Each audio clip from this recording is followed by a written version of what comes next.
Lembu. Tadi tiba-tiba macam bos tanya dalam grup, siapa tak pernah korban lagi tahun ni, bagi nama.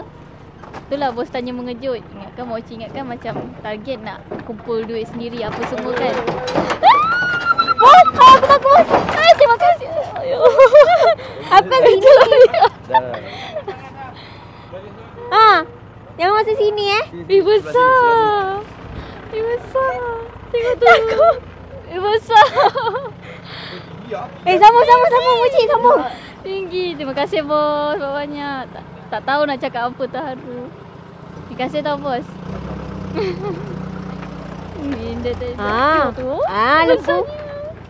Sepanjang ni dah 25 tahun. Dia kira first time dah. Abang ni pun sama. Dalam 43 tahun dia first time lahir ni. Kira ni rezeki, alhamdulillah. Terima kasih banyak. Ini salah satu yang nak cakap dibayar dengan duit pun tak dapat.